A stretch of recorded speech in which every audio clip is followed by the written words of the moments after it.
You didn't plan to cry. You never do.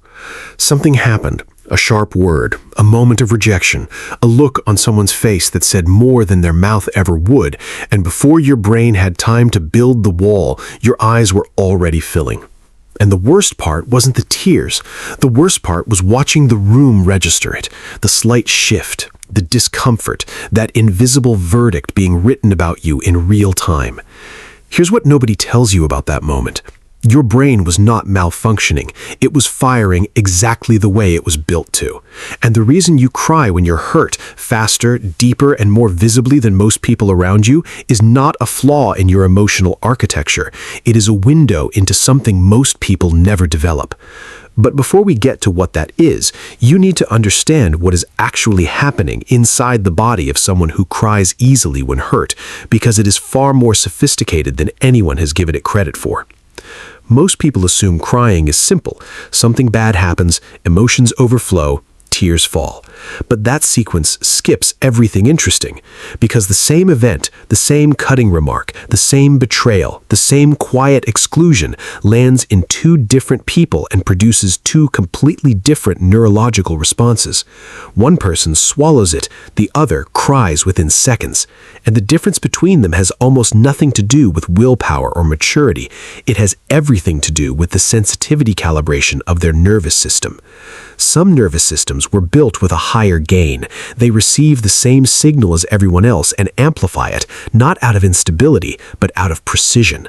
They are catching frequencies everyone else is missing. And here's where it gets genuinely surprising, because what triggers the tears in someone who cries easily when hurt is almost never the surface event. It rarely is. The sharp word is not the cause. The cause is what the sharp word represents to a nervous system that has been paying extraordinary attention.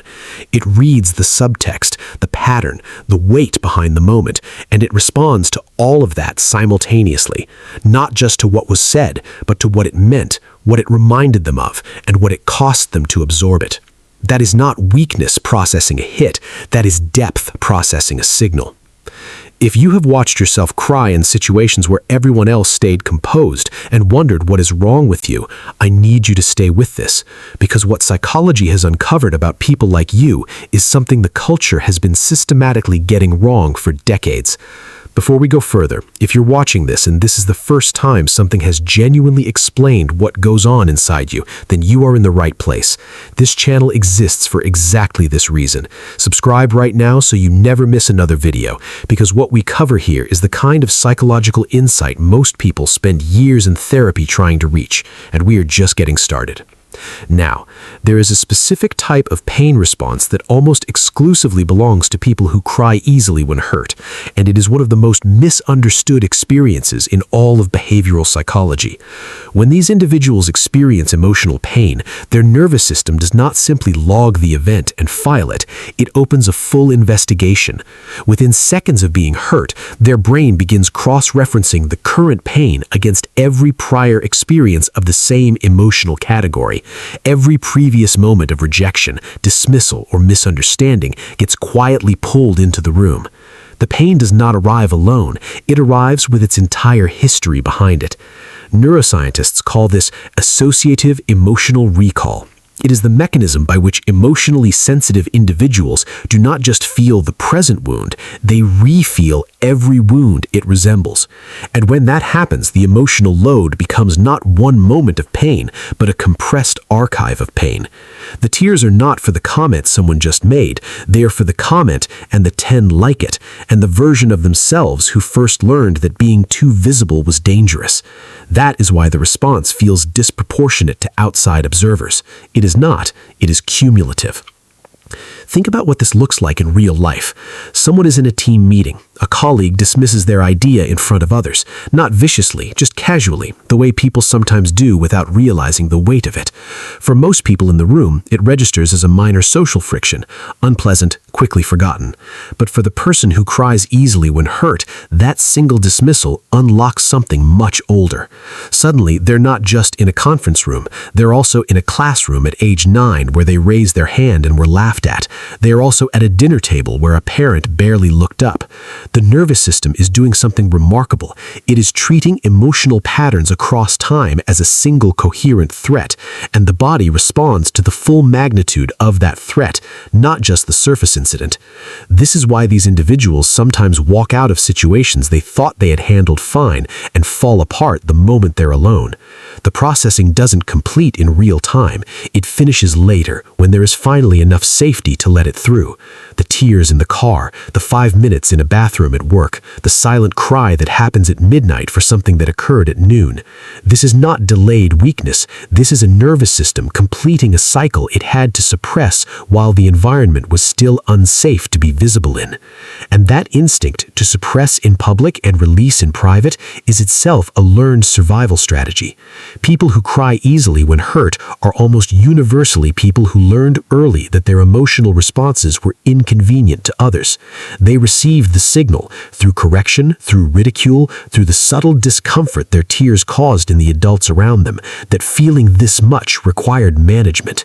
So they developed an extraordinary capacity for emotional containment in the moment, paired with an equally extraordinary need for release when the pressure finally became unsustainable. They do not cry easily because they lack control. They cry easily because they have been carrying controlled pain for longer than anyone around them realizes. There is something else operating here that goes almost completely undiscussed. People who cry easily when hurt tend to have a remarkably elevated capacity for what psychologists call interoceptive awareness, the ability to accurately sense what is happening inside the body. While the average person experiences emotional pain as a vague discomfort, these individuals feel it with anatomical specificity.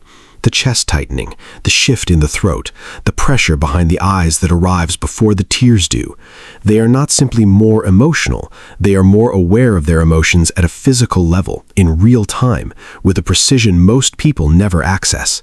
And because they feel the signals so clearly, they respond to it faster. The body does not wait for permission.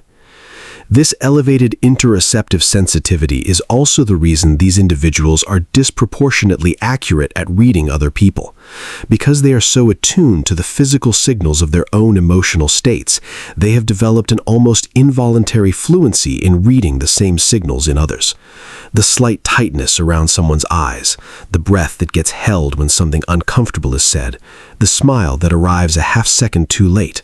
These are details most people process subconsciously, if at all. For the person who cries easily when hurt, they register consciously, automatically, and immediately. They walk into rooms and feel the emotional temperature before a single word is spoken. They know when something is wrong with someone before that person knows how to say it. What this means in practical terms is significant. These individuals tend to be among the most emotionally accurate people in any environment. Not the most emotional, the most accurate. There is a critical distinction between those two things that the culture has never been careful enough to make. Being visibly affected by pain is not the same as being irrational about it. In fact, research in affective neuroscience consistently shows that individuals with higher emotional sensitivity demonstrate greater accuracy in social and emotional judgment tasks. They read situations correctly more often. They anticipate conflict more accurately. They identify deception faster. Their tears are not a sign of reduced capacity. They are a byproduct of expanded perception.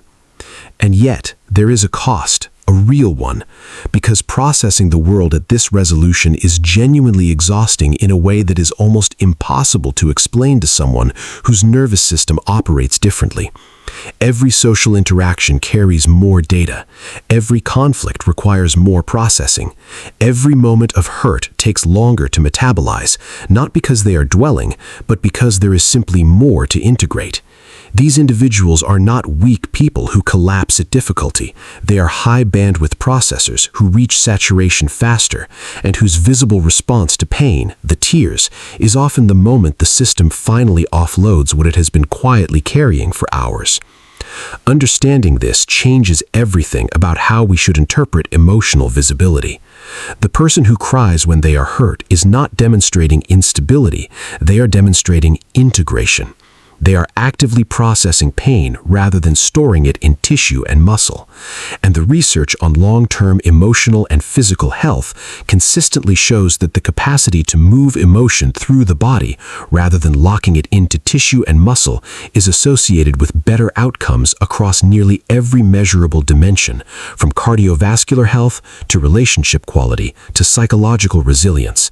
The body that cries is a body that is doing its job. So if you are someone who cries easily when hurt, here is what psychology is actually telling you about yourself.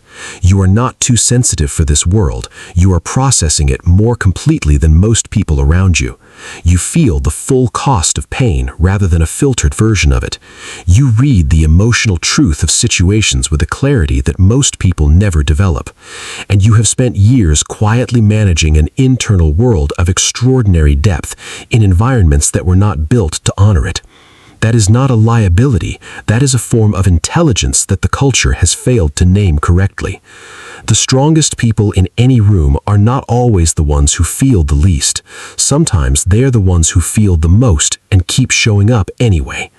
The person who cries when hurt and then goes back into the room is not performing weakness. They are demonstrating something far rarer, the refusal to numb out in a world that rewards numbness. You have not been too much. You have been operating in environments too small to hold what you carry. And that is a very different problem, one that belongs to the environment, not to you. If this shifted something in how you see yourself or someone you know, subscribe. Not just because more content is coming, but because the work we do here is specifically for people who have spent too long being misread.